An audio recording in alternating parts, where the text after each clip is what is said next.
Maratha enemy at 500 meters, sir.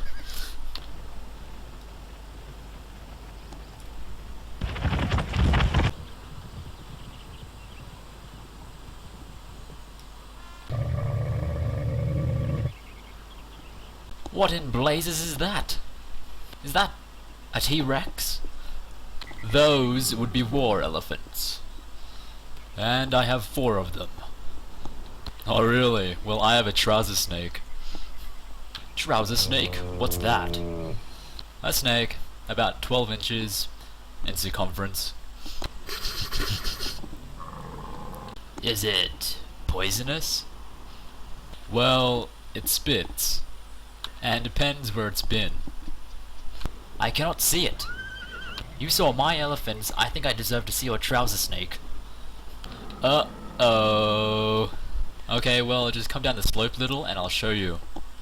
Oh, this is so exciting. Did you hear that, CPU? He's excited to see my trouser snake. Let's not deny him that. I can't believe it. He can't see us. I love this hidden rule. Closer, closer. Trouser snake, trouser snake, trouser snake. Fire!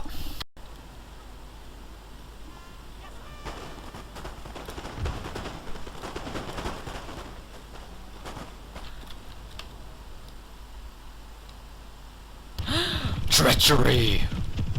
CPU, get back, you moron. Haven't you seen Jurassic Park? He can't see us if we don't move.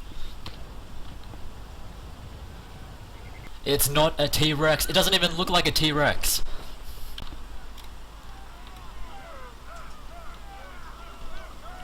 Can't kill me, 'cause you can't see me.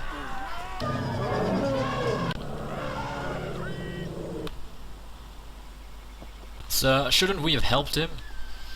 How much does the general's job pay? About 5 times as much as you're earning. Score!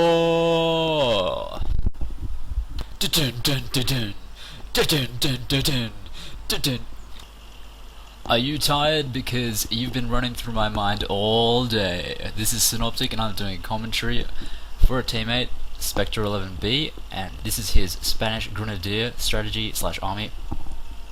It has 3 Grenadiers, 3 line infantry, a Walloon Guard, horse artillery, 2 Caribeeners, 2 Garde, a Militia, 3 Cazadores, and 2 Frontiersmen. So there's going to be a main body.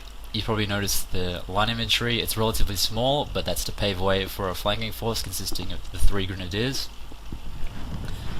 So this is on the flat maps, and I feel sick just looking at it. Just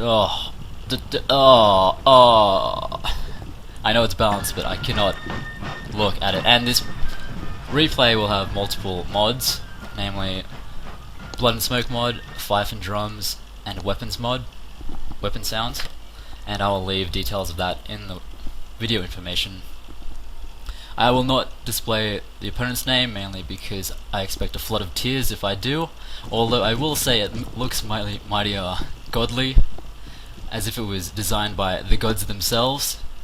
Oh god. Wink wink. So there's 6 rifles, a militia, 3 light dragoons, 1 Garde, 7 line infantry, and a bodyguard. So it's in 2 rank, stretched out, fully stretched out, lots of rifles, which take full advantage over the flat terrain. So most of their shots will hit, and it's a pretty big advantage, which I don't think many people like. So you can see the allocation of Spectre's army, taking the left with his main body, artillery in the middle, which is protected by both flanking bodies. So no real area looks too vulnerable as of yet. Any aggressive push will probably be attacked head on. And we'll see some of the smoke effects here. They're pretty good, I must say.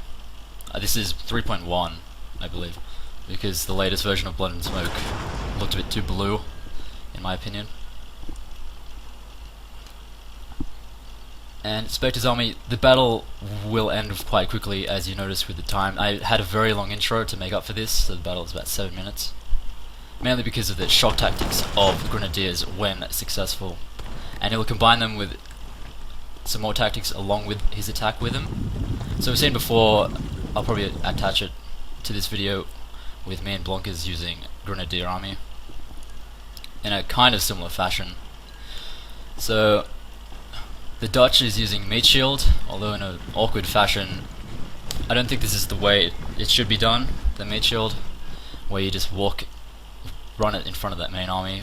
So with meat shield you should be trying to get your shots off as early as possible, whereas the Dutch here is simply getting his militia shot with little resistance. So Spectre's flanking force was able to send a Frontiersmen to the main body, and is going to hit the flanks of that army. You can see the Dutch army protecting the flanks there in the background. It's getting hit by artillery now. And you probably notice how far Frontiersmen have to go into rifles, which is the clear advantage over long range rifles. So light dragoons is another major issue for flat maps. They have full mobility, they can run anywhere they like with their speed. So Spectre has to play very aggressively into taking them down. So he's got one Carabiner and one Garde on both flanks, so he has to run directly at them. He's going to get a lot of fire from that. Although when done successfully, they can rout quite quickly, the light dragoons. So this is Spectre's attack with the Grenadier army, and it's quite unique in that he'll use Militia to stop any obvious melee charge. Everyone will like to melee Grenadiers ASAP, so when the Militia stop them in their tracks, you can see the one getting sideswiped. You can see a couple of Militia just stopping this infantry in their tracks, and boom. So, and followed by a melee charge as well. So with a waiver, it's always good to just melee as opposed to just throwing a second volley, as that takes too much time. And he's also not hitting his militia as well, so he's going to make the most out of them while he throws grenades at other units. Whereas the Dutch used riflemen to hold the Grenadiers while he tried to use platoon fire on them, whereas that just backfires completely, as you can see. Overhead shot shows the end result here. So the other flanking unit force of Spectre is taking down the Dragoons and the Garde du Corps unit on Dutch's left. So he flanked them with Caribeeners and hit them in the rear as they were trying to escape with the Garde du Corps. And being Garde du Corps, they'll smash up light infantry, light cavalry. So the main fight has begun, mostly because of Spectre's success on the flank. So the Dutch has to really hurry things up in the main, where he has a clear advantage. And this is some guard on guard, and we'll see some of the blood effects. And again, in the flat maps, this was quite devastating. Most shots will hit every time, mostly due to accuracy of guards, and also considering the reload capacity, they will shoot very quickly. And whole screen's just filling up the slope now, very nice. And here's a light dragoon charge where the Dutch was able to escape with one of his cav units and is going to do a recharge. Although this is where he loses the general, and that's very damaging, especially to low morale units. This is another issue with cavalry. They will not acknowledge the fact that units they have already charged, they will not know that they've already charged them upon the extraction.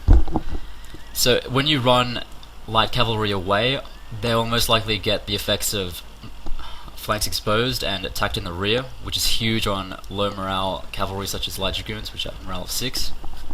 So it is never a good idea to go for the melee and then exit, which is a point out. It's going to be pretty vital in keeping dragoons alive. So some people might notice why dragoons will rout upon a melee. That is because they're getting those morale effects upon exit. So when you walk them out, you have to be very careful, especially against a square, where they'll get all those flanking exposed factors as well. So this is just mopping up now. You probably notice how fast this ended because of the Grenadiers. Within seconds, about 4,000 points were just used up and just smashed to pieces by the grenades themselves. So a major advantage in using unorthodox armies is the shock and the lack of knowledge about them. So good game to Spectre, thanks for watching.